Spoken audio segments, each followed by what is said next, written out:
Hey everybody, it's me, Bonnie, your host of the Grieving Girl podcast, and today we have the amazing, the gorge, Catherine Brunner. Slay! Welcome in to the Grieving Girl studio, Kat. Thank you. I'm so honored to be here. Yes.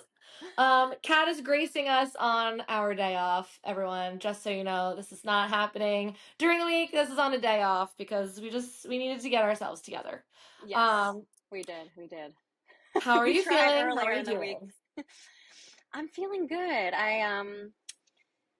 I finished up my Christmas shopping yesterday, which was good, but I'm also just so tired. Like doing the show during this time of year, it's so joyful to be doing a holiday show, but it's also exhausting. Yes. So, yeah, it's been good overall. I think like the show itself is wonderful. My Yeah, I shameless actually, plug to come see the show. yeah, come see the show if you can get a ticket. Hmm. Um, I actually have to say Been this is selling out. probably one of my favorite Christmas shows that I've done. Me too.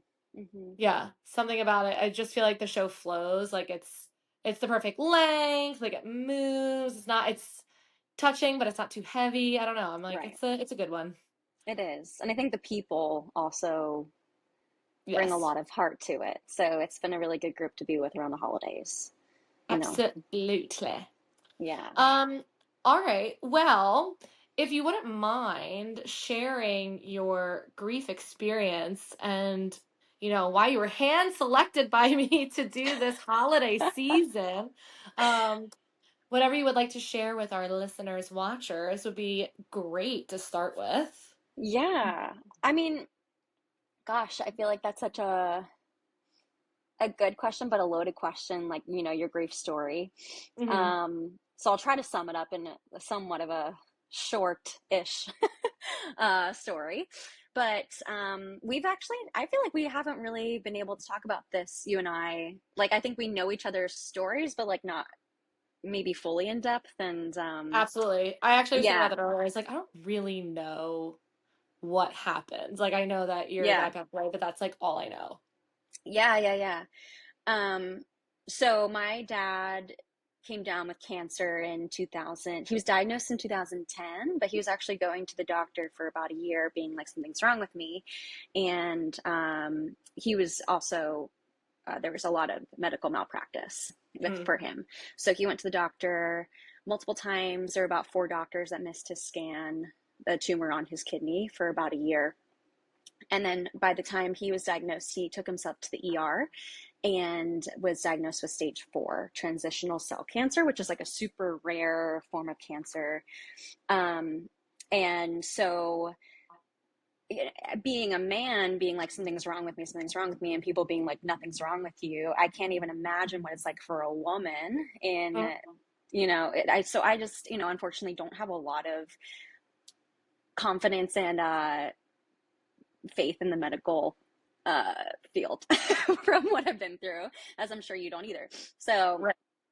yeah, so I think that because of all of that, he fought cancer for about a year, and it was looking really good for a while. His tumor started shrinking, and then they switched him to a different chemo because it started spreading to his lungs, and then that's when things just went really south. And he ended up passing in May of 2010. So he fought just over a year. So I think that when it comes to my grief, there's just a lot of it's hard. I mean, anger is a big part of grief, but I think when you go through medical malpractice, there's a lot of anger because the feeling of, oh, well, they should still be here. Hmm. And especially, for my dad, if it was caught when he first took himself to the doctor, he would likely still be here. So that's really tough. And I think the holidays bring around that even more so when you go through the holidays. No matter how long you have lost the person, those milestones, the New Year's, birthdays, things like that, they bring about this level of, oh, well, they should still be here. And I think a big moment in my grief was planning my wedding, and my dad not being there for that, because that's not something you ever think like, oh, this big part of person in my life um, you know, you always imagine that they are there on days like that, you know, those big milestone days. But Right. something really cool about me and my dad's relationship, which was he was the one that was really I wouldn't say he got me into theater. Like I always expressed an interest in it, but he was the one that took me to, you know, dance classes and voice lessons. He always did my hair for my shows. Like he was Oh, girl dad.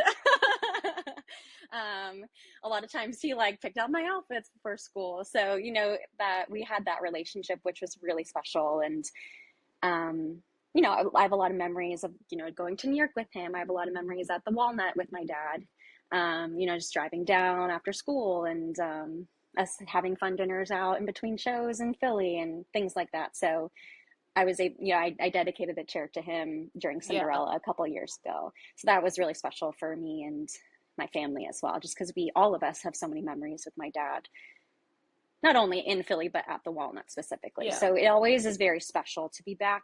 There are moments that can feel hard and difficult because I do, like, you know, have a lot of memories with him there, but Right. in a way it's therapeutic in a way to move through a space as an adult, having gone through something like that. And just to have those moments that you remember with the Yeah. person. Yeah. But Um, that's, I think, a big reason why I mean, I love theater, so that's why I still do it, but a big reason why I have have stuck it out because I have such I feel like it connects me to my dad, you know. yeah. Yeah. Well, because it was like probably years of just not just you doing it, but like you said, like he was in it with you. So Yeah. absolutely. There's just like a string, an invisible string Yes. with something Yeah. like that. Exactly. Um, were you in high school? I'm trying to think of like 2010, was that high school for you or college? Yeah. I was a freshman Okay. and he ended up passing when I was a sophomore. Okay. So, you know, and I was 16, which is such an interesting age to be going through something like that. My brother was 13. Mm, Um, both just horrible ages to be going through something like that. And I think yeah. that being that age really played a big role in my grief because when you're 16, all you want to do is fit in and be liked. And it became clear very, very early on in my grief, like the months after my dad passed, that grief made people very uncomfortable. And Hmm. it was annoying. Like it could be annoying, or, you know, like I once had someone look at me and be like, "What's wrong with you?" Because I was having a bad day a couple months after my dad passed. And Yeah. I wasn't like my normal chipper self. And so that was a big moment where I clocked, like, oh, outwardly showing that I'm upset or not okay is not something that is gonna bode well for me if I want to, like, you Right. know, be liked or have friends. Which is so crazy looking back on that. But I think that also it's just an interesting time in life where no one really understands what to do, or, you know, not going through something like that is a privilege. But Yeah. people don't understand that at that age, and obviously I didn't either. So, you know, I didn't know how to communicate what I needed as well in those moments. So I just decided to push it down, push it down, push it down. And I don't think Hmm. I really started grieving until I got to college. And it came out in really unhealthy ways, you know, like drinking too much or like not eating enough. Eating disorders Yeah. were a big part of my journey as well. So um, it comes out, you know, if you don't tackle it head on, it Right. comes out in really ugly ways, or then you're forced to handle it, and it can affect your relationships really negatively, which in my case it did. Yeah. So, you know, I look back on that time and I wish I could just hug myself in college, because it was just a really dark time in moments, Mm. but I'm grateful for that time because it has shaped me into the person I am today. Yeah.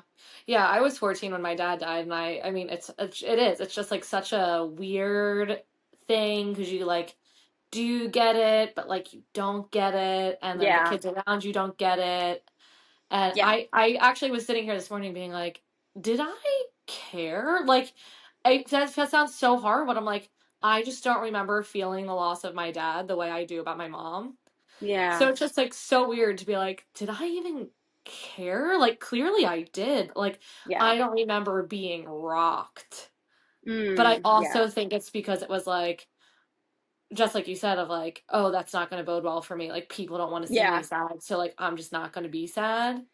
right. Going back to, my mom asking a therapist, like, do I need to bring her in? And then being like, well, is she like giving outward signs that she's like not okay? When in Yeah. reality, it should have been like, no, she's acting like everything's fine. And that should have been like the red flag, right? Of like, Yes. Yes. no, everything is not okay. So the fact that this kid is acting like nothing has changed is probably a problem. Yeah, that's a huge sign, I think.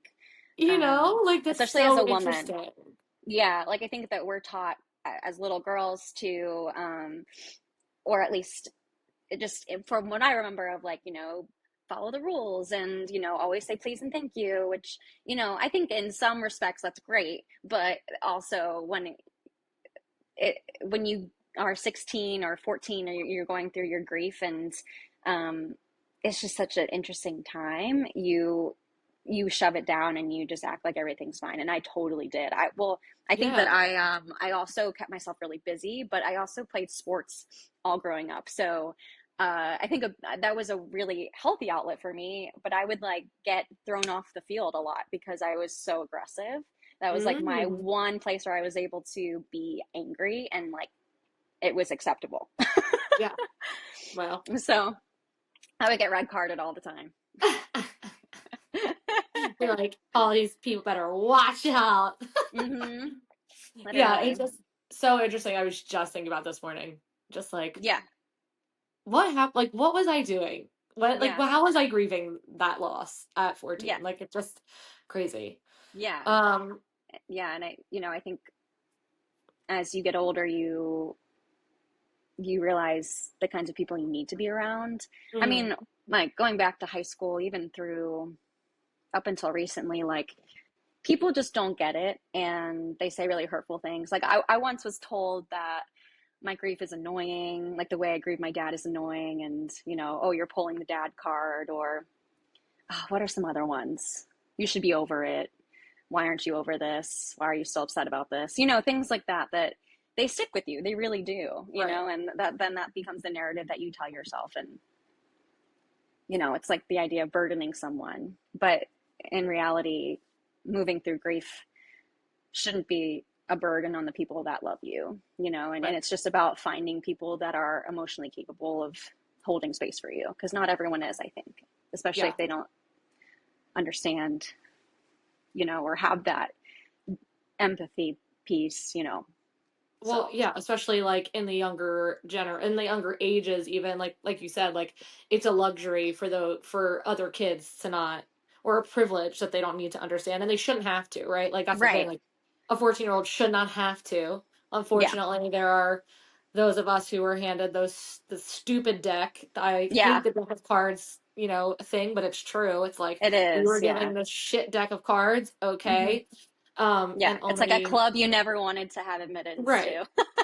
So, like, is it a fault of the other 14-year-olds that they just, like, handle it so poorly? It's like, no, I can't blame you, but we can talk about it more around teenagers, so that they start saying kinder things earlier or just, like, checking themselves. Yeah, Um, totally. And it's interesting, I've had really beautiful conversations with friends from high school, where they've been like, I'm so sorry if I didn't show up for you in the way that you needed. But I mean, that's so kind of people to say if they do, but I also, my response is always, I didn't even know what I needed. So with the fact right, that you're even reflecting back and being like, oh, I'm sorry if I made you feel this way, the answer is always no. Like I didn't know what I needed, and I know I didn't handle things perfectly either. So you also can't fault yourself for things you do when you're 16 and are trying to navigate life. I mean, that's when you're like falling in love for the first time sometimes, or you're right, just trying to fit in or get into college, things like I right. could get through school, so, and who knows what people are going through at home, you don't really know. So Yeah, yeah. it's true. It's like nobody knows what they need at that point No, in time I didn't know what at I all. needed. Yeah, Yeah. exactly. All right, well, since this is like the, holiday season of the podcast, I'm curious, like, especially, I mean, you mentioning just like working at the Walnut reminds you of your dad, especially like around the holidays. I imagine that's like probably even more difficult in like this slot Yeah, maybe. yeah. Um, is there any like holiday tradition that you guys had that you find that you really, really try to stick with? Or is there anything that you're just like, I actually we used to do this, I loved it, and I can't do it anymore because it's too hard? Yeah, I think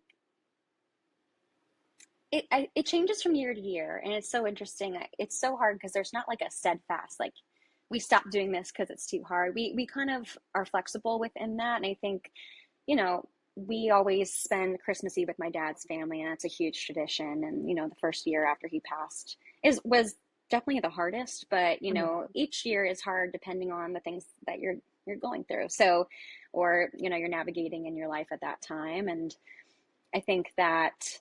Um, we've pretty much stayed true to the traditions that we've always had, but there is a tradition that I love that we have stuck with, and I'm so grateful we have, is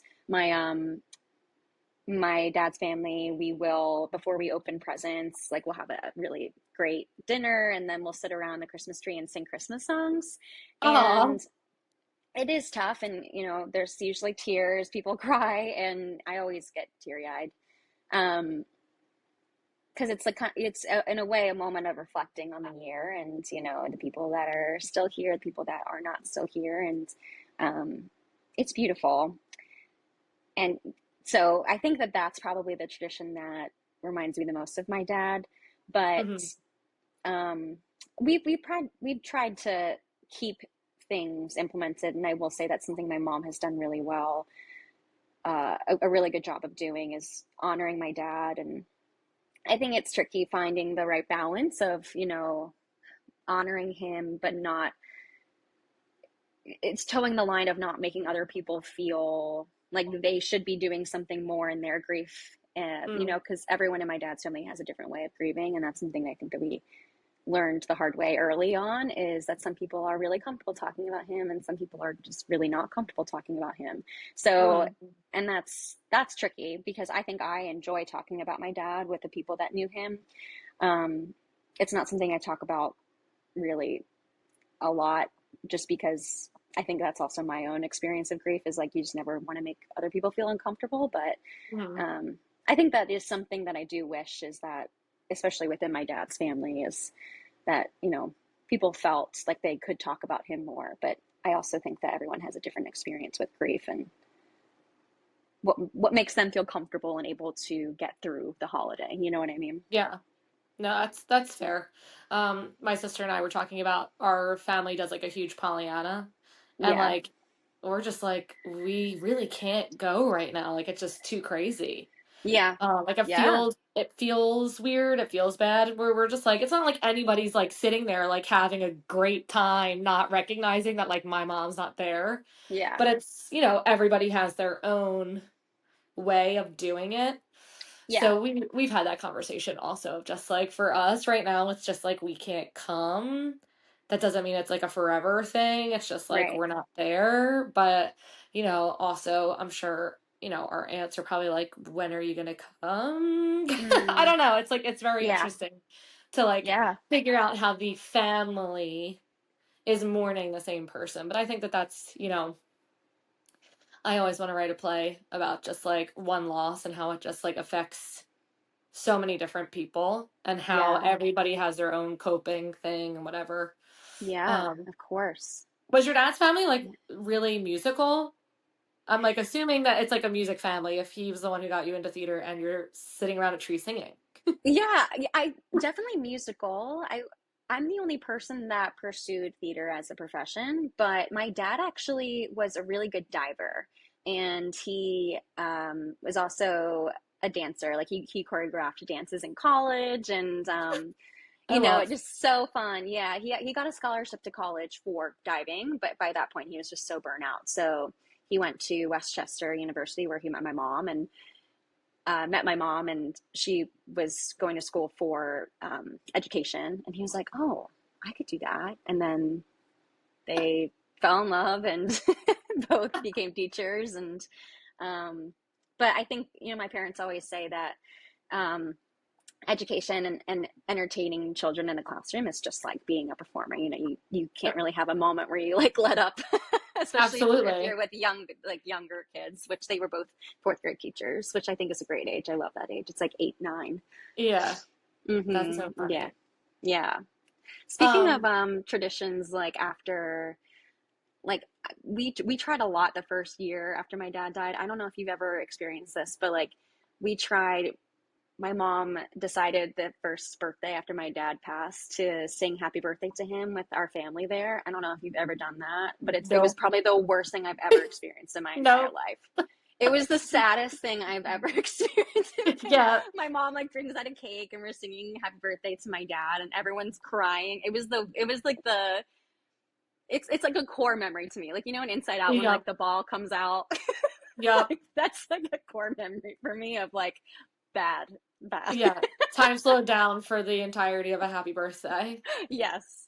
But Yes. it's so interesting because it's just like she was probably just like there are people who on blogs and all these forums that will say like, on a birthday you could have a cake for them and like you can do all these Mm-hmm. things. So she was probably trying to keep it together for you guys. Totally. Yeah. And in reality, it should have been like, what do we want to do for dad's birthday, right? Right. Of Right. like, let's all talk about this. Does that sound good? Like that's probably coming from someone where the person has been gone for years. Yes. Years and years and Yes. years and years. Where it's like, Mm-hmm. okay, that could be nice. It will never be nice for me. I can tell Yeah, you that. exactly. Yeah, I think that my Good mom, for mom. as it was happening, I was watching her face, and Yeah, she was she like, was probably "Oh, just like, Mayday, Mayday!" yeah, Like bad idea, because his birthday is also very close to his anniversary. So that time of year, like yeah, just April, like mid-April to May, is tough yeah, for me and my family because it's just like miles, like whammy after whammy of yeah, being triggered. So yeah, I yeah. think it was just a multitude of things. Yeah, trying Would her not best recommend. and realizing in the moment that this was not it. Yes. Oh my God. Hey, you gotta try, and sometimes you fail. You don't always hit the mark with things like that. And now you can at least tell the story and be like, remember that was a crazy idea. Yeah, That was yeah, wild. that didn't work. That was We tried our awful. best. Yeah, Yeah. I don't really know what I do on birthdays. I kind of just like for them, I just sometimes I go to the cemetery, I guess, but yeah, hmm I just like don't really acknowledge too much. yeah, Yeah, just kind of definitely. move through the day. Yeah, going to the cemetery is always hard for me, and I was actually thinking of stopping by this year. Something that Blake and I did before we got married was I brought him to the grave for the first time, and it was really special because it was the first time he ever went, and Yeah. he was really into it. Like he asked for some time alone with my dad, which I thought was the sweetest thing ever. And um, but it's always tough for me that going Yeah. there. I don't know if I don't want to say I don't know why because I do know why, but why that over other things is harder. You know what I mean? I think it's just like Yeah. seeing the name, Yeah. It's just like and right. finite in It's front of your so eyes. finite. Yeah, exactly. Exactly. Yeah. Yeah, I was like not into it with my dad, and then once my mom was there, I was like, well, I was going like every week. Now I almost Mm. feel like I'm the keeper of the grave. I'm like, Yeah. is it nice? Is it neat? Like Right. whatever. I gotta take things there now because like my mom would do it, and now I'm like, oh, now I gotta take care of this rock. Yeah. Um, The because our gravekeeper. cemetery does such a bad job at it. I mean, I don't mind going. I usually like make it part of my Cherry Hill errands. Like it's Yeah. always it's never just to just do that. It's always like I'm gonna be in Cherry Hill. There's usually a holiday. I should go do Mm. that. I've tried to just like release the pressure because like Yeah. because it's rough. Who wants to Yeah. stand there and I like know. talk to air? Yeah, and just it's always raining when I go. Like it's just Yeah, like it's yeah. like No, it's not the always raining. yeah, it's just, Yeah. do you ever get signs from your parents? Like do you have anything that you're like, "Oh, that's my mom," or "That's my dad?" Um, Yeah, I mean, I get a lot of signs. Never like it, we always associate butterflies with my mom, which I think is Mm. interesting. Mhm. Because it's not like she was a lover of butterflies. She wasn't like Sure. collecting them. But yeah, butterflies always seem to be a thing for her. I guess we would say like a cardinal is my dad, but like Yeah. Hmm. I don't ever really feel him around. Actually, more recently, I have felt him around. I'm more of Yeah. like a feeler, but like Yes. we have had things happen where like the lights blow up, or Hmm. like just like we had a day where my grandma used to say, "This is." This will tell you who my grandmother was. She would be like, "When I die, I want you to play Ding Dong, the Witch is Dead as I get rolled out of church." So we were like, okay. So the day after my mom's funeral, her Alexa was like in the kitchen, and her kitchen was kind of like not near the living room at all. And we Hmm. were like sitting in the living room, me, my sister, her kids, and my brother-in-law, and we like heard this like weird noise, and we're like, what is that? Go into the kitchen. The Alexa is playing Ding Dong the Witch is Dead, but it starts as Glinda's like coming in the bubble. So it was like a very like eerie like, and I was like, what? It was Ding Dong the Witch is Dead, and I was like, okay, that's Stop. Miriam, just being Yeah. like, I have her, because we always, Oh. like you gotta like earn your energy and your wings a little bit. So my mom had like Yeah. just shown up, so I felt like my grandma was kind of, Oh yeah. She was like, "Don't worry, I got her." yeah, which like Yeah. it just makes me emotional because like we talked about, like I mean my mom, it was very traumatic and sudden where it was just like she wasn't ready, right? So like Right. she didn't know. So it was like for a while it was like, is she somewhere? Like where is she? Right. I know. So the fact that there was like a lot of signs where my grandma was coming through, but she was always the more spiritual person anyway. I mean, she was our most Okay. religious probably, but she was also very spiritual in signs and stuff.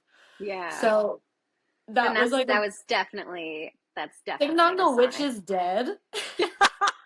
And her name is Miriam, and like Miriam's not a very common name. I will hear No. Miriam all the time in Starbucks. No way. Yeah, like multiple different Starbucks, never the same location. Like Miriam will always get called. And I'm just like, Wow. that's bizarre. That is bizarre. That's so crazy. Yeah, Oh my so gosh. we are believers of signs and like mediums and all of that stuff because it's also just like that's all you have at the end of the I day. It's like, know. It's yeah. And I think that, everyone believes what they want to believe, and some people are very vocal in my family about like not believing in signs, but why it bothers me when people are like that, because it's like, if that's what gets other people through, why are you like, my family, like my dad sends dimes. yeah. Like, have you heard the saying that kisses are for amateurs, or not kisses, uh this is, I literally just tied in like all these stories. uh we can cut that. No, just kidding. Pennies are kisses from heaven. I don't know if you've heard Yes. that sign. So my mom went Yes. to a medium about a year after my dad passed, and our family would find dimes everywhere. I didn't really think much of it.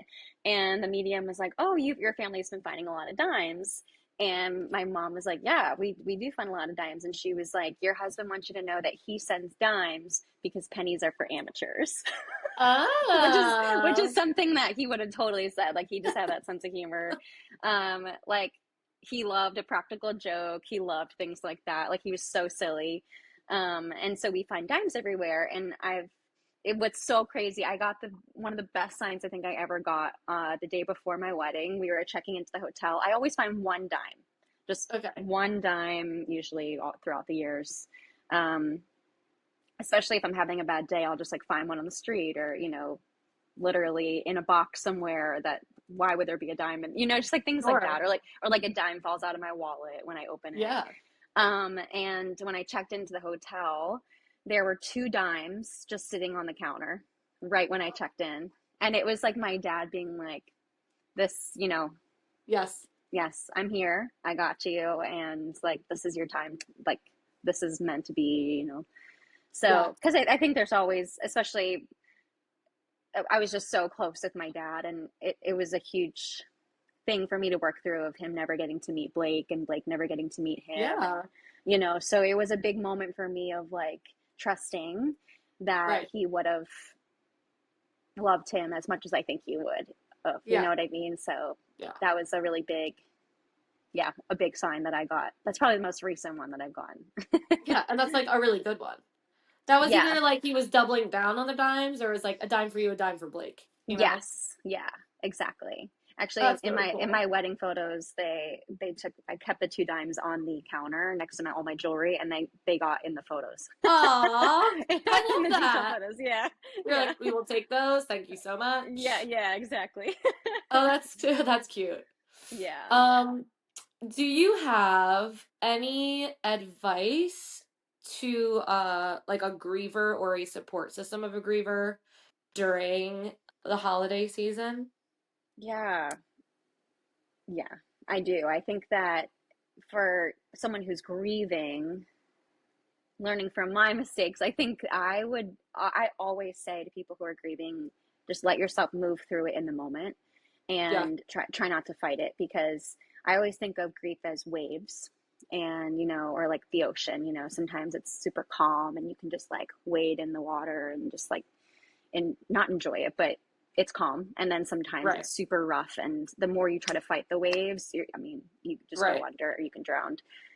So you can either ride or you can sink or swim. Exactly. So I think that the more you try to fight it, the more it's going to come out in a destructive way. So if you can give yourself the space to grieve in the way that you need to and cry, whether it's with people or by yourself. I'm a big crier, uh, just under my covers at night. It's just like what I think helps me the most. Or like Yeah. putting on a movie. If I feel like I need to cry, just like put on a movie I know will make me cry. And then I'll just like, you know what I mean?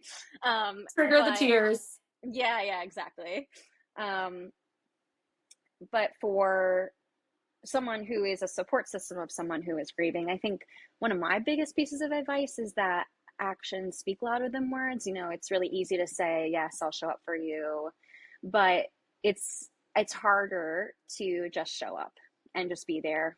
And, you know, I wouldn't say like insert yourself, but just be someone that is there to listen, instead Mm, of, like the empty words of like, well, whatever you need, like, just let me right, know. Because a lot of times, if you are grieving, you're not actively reaching out, like, hey, can you help me with this? Or can you help me with right. that?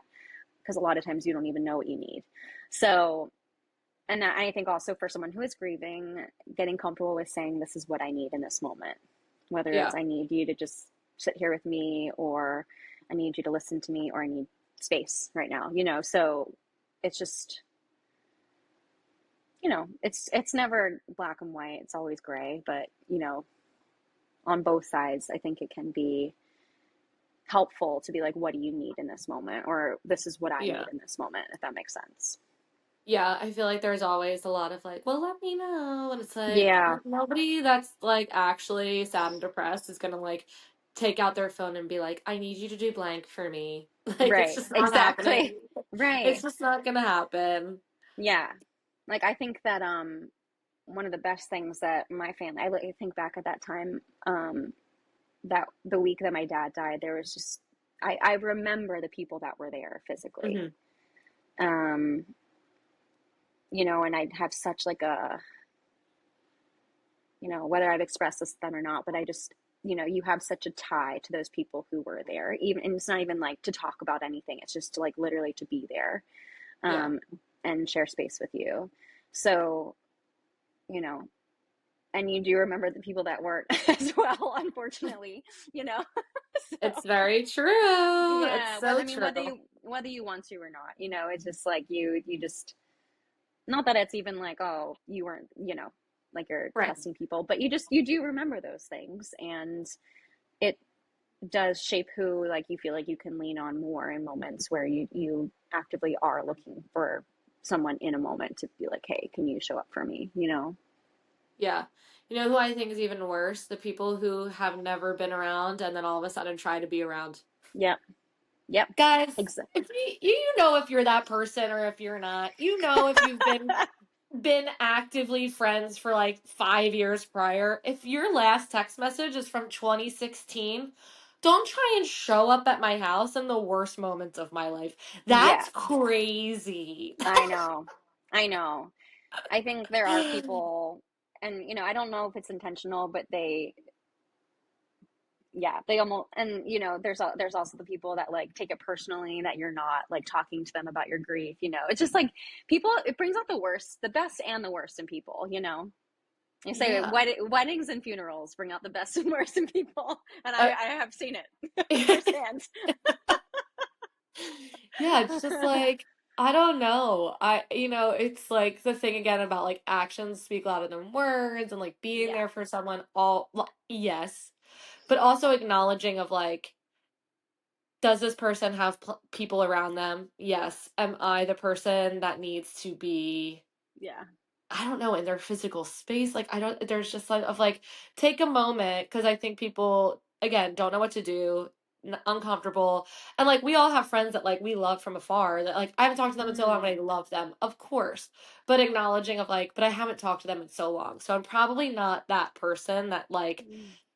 needs to be up there, but in the first week that this has Yeah, happened. Like, you know what I yeah, mean? It's just so interesting how people do react, especially, and it's usually yes, people who like either have experienced it a ton and want to offer, right, advice and help, or people who have never experienced it all, right, right? Because it's like, exactly.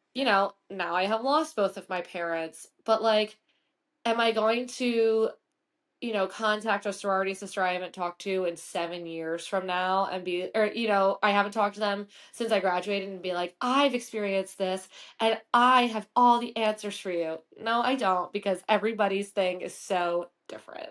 Yeah, And it's just acknowledging exactly. that, like, sometimes you're just not that person and that's okay. Yeah, exactly, exactly. Knowing who you are in that person's life, you know, and Yeah, it's okay if you're not the one that shows up and is the savior, right, the savior of right. grief.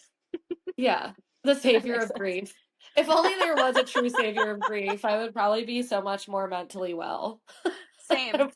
If only. I know.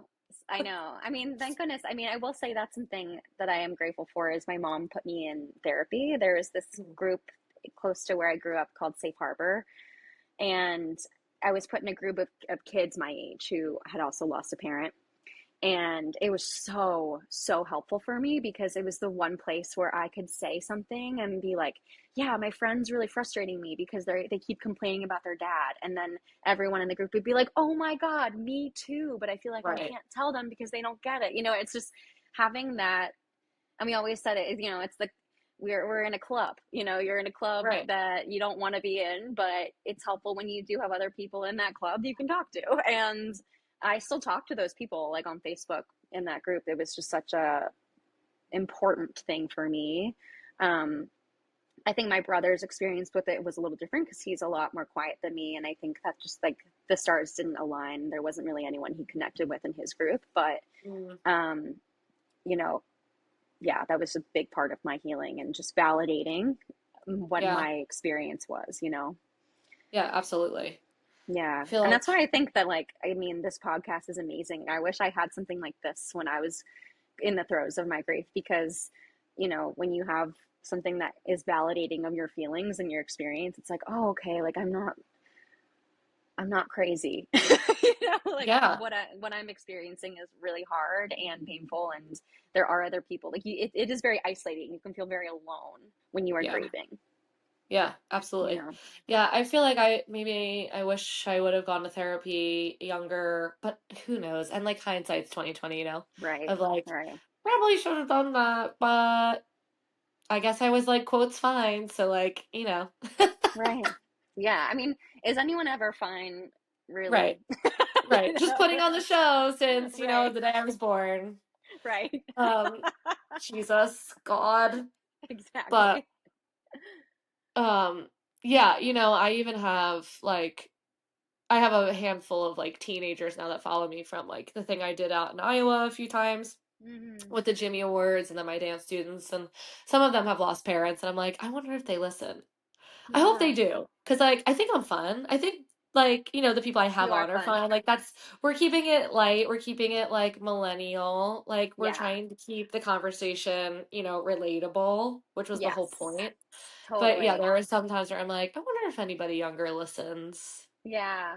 I Just think because you know, you lost I a hope they do. parent in your teenage years. I did. Two of my girlfriends did. You know, my one Mm, friend who came on in season one, we talked about her boyfriend in high school who was, you know, went to school with me. You know, he passed away and how that affected her, just like being the, you know, the girlfriend of like, well, why are you yeah. sad? He, you know, like that whole Mm, thing and like having like he was my friend but her boyfriend and like we're all sitting in school together, very like 13 Reasons Why kind of vibe actually, got like, it. Got it. you know, so I do Yeah. hope that the younger people listen in.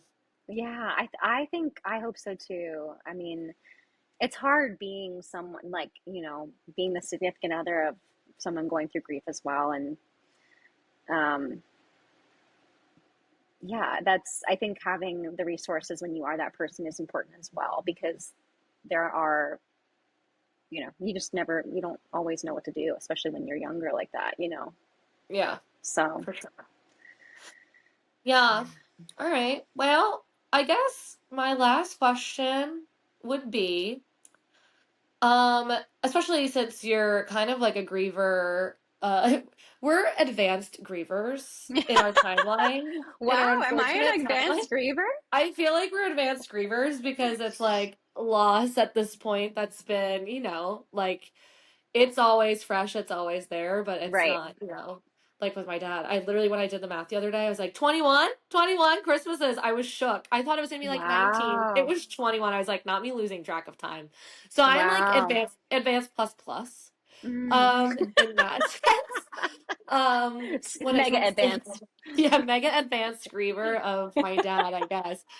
Um, is there anything that like, you know, I try and like reflect every year since this is like the last episode of The Grieving Girl for 2024 Oh, that's right. Oh my that God. you might like apply to like your grieving process, even though it's been, how many years has it been? I guess 2010, 14, 14, yeah. 14, it'll be 15.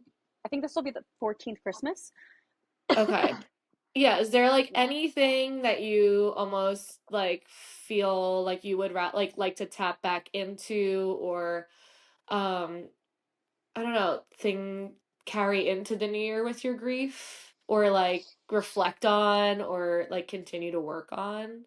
Since you were Yeah. someone like we're both people, it's like I have found myself doing so much reflecting on how I grieved my dad and being like, Mm. I probably, not that like, you know, every year you need to unpack something new, but I was thinking to myself, like, I think I need to like pull my journal back out, Wait, maybe, and like, that was going to be my answer. oh, really? Yeah. Yeah, I feel like I need to like get back to writing a little bit when I just in terms of like even if it's just like a griefy feeling of the day or just like a thought, because it's like again, it never leaves. No, it's always there. It just changes forms.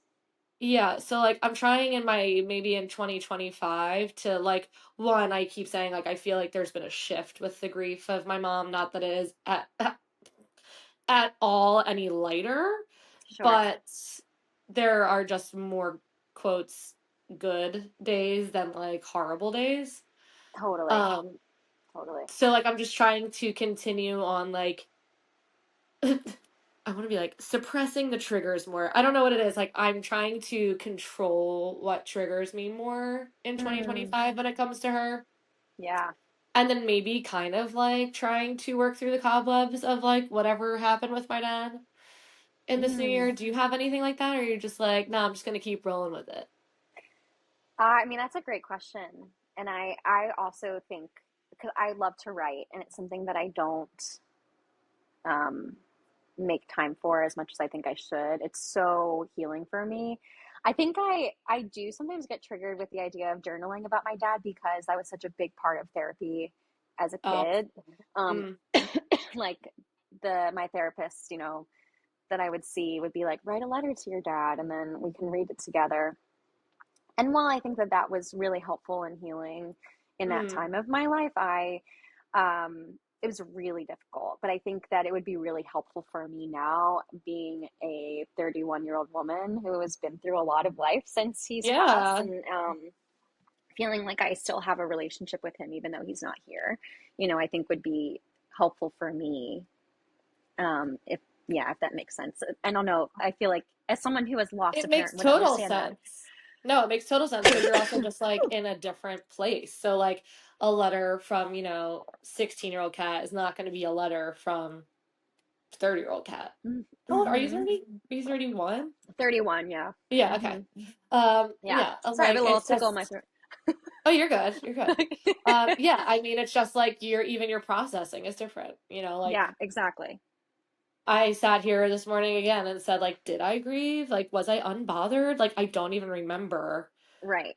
I wish I would have read something that I wish I did write something down because like maybe I'd be like, oh, see, you did get it. You just were like, doing you. Or I'm like, I don't Yeah. remember. So like now at 35, I'm like, oh my God. It's way more loaded for me, I think, now than it was. Yeah. But I also can process it. Yeah, I also think, and I understand what you're saying. I think that when I lost my dad, I didn't understand the weight and the gravity of what it meant to Yeah. lose. I think I did understand how awful it was and how sad it was because I felt really sad, but I pushed it down. But when you're in your teens, like 14, 15, 16, you're not thinking like, oh, my dad's not going to be here when I graduate college or high school or be there for my wedding or see the birth of my first child or even like the little things of like Yeah. being able to call about something. Like there's so many times still to this day. I mean, now I'm in my 14th year without my dad and I'm like, oh, I need to call my dad about this. Yeah. Or I'll see someone's phone caller ID pop up that just says dad and like I'm immediately like, oh God, like that's tough. Like Yeah. I don't have that, and I wish I had that. So like there are moments like that that I think will always be there, but you're not thinking about that when you're a teen. Yeah. I think when you're in your 20s and you understand that, oh God, like you understand the Yeah. gravity of life and loss a little bit Yeah. more, you know? Absolutely. Yeah, Yeah. 100%. All Yeah. right. Well, I guess we're both going to whip out our journals for Let's 2025. do it. We can hold each other accountable. Advanced Grievers Club. Yeah, I love it. It's for the A 10 club, years plus. a club I'm like kind of proud to be in, but never ever would like I don't want to be in. No, yeah, we don't want to be in, but like, wow, we made it to the advanced level where it's like, yep, it's absolutely present every day, but it's just like, you know, I don't know, there's a different process to it or something.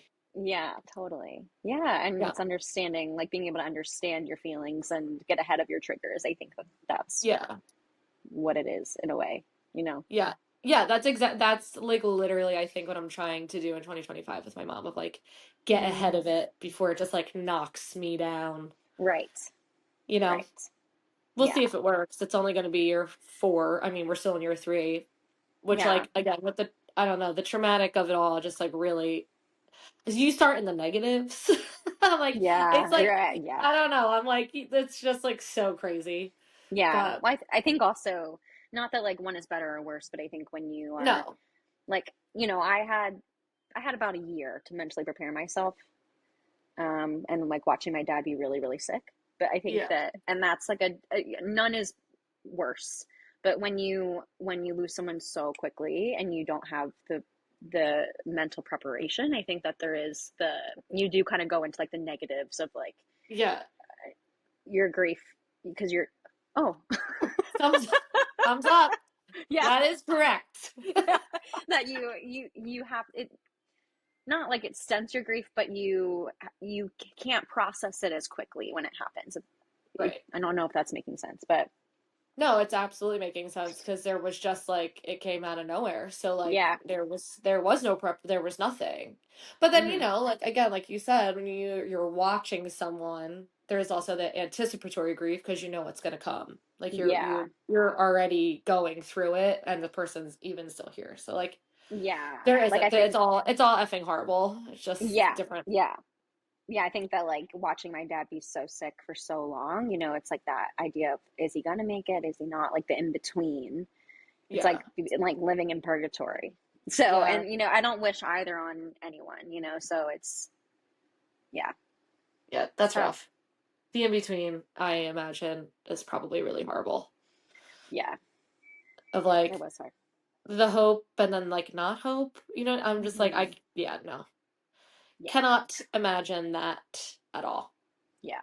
It's, I wouldn't wish it upon my worst enemy. Yeah. Oof. Yeah. All right. Well, Catherine, thank you for joining us on the Raven Girl podcast. It was a Of pleasure course. having you on. I also love that you call me Catherine. Catherine, and that's a shout out to Adam Mandala because he calls you Catherine. I So for the know. longest time, I was like, oh, does she go by Catherine? Like everybody refers to you as Cat. So I was like, yeah, Yes. Cat. But then he's like Catherine, and I was I like, oh, know. so she does go by Catherine. I'll answer to both. So like I just, Catherine has stuck. Yeah. I love it. I love it. I feel so regal. I'm like, who?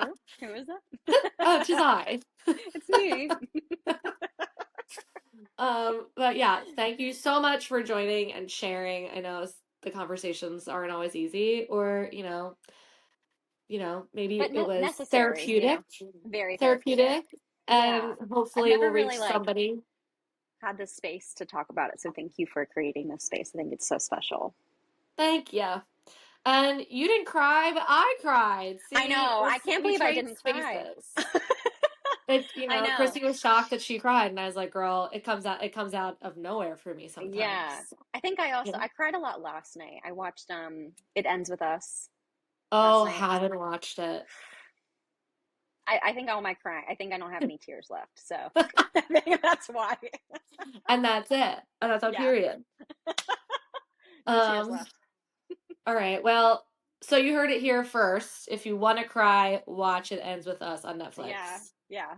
I cried the whole time. It's actually, yeah. I have no other Wait, words. there's no words. So great. So for anybody who's grieving and needs to cry, put it on. Yeah. Um, and we'll catch you next year in the Grieving Girl studio or on the couch. Whoever knows anymore where we'll be. We're taking this Love it. bad boy on the road. Ooh, I Um, love it. you know, virtual, really, we just go anywhere. But Yeah. Great. all right, you guys, I'll talk to you next year. Bye.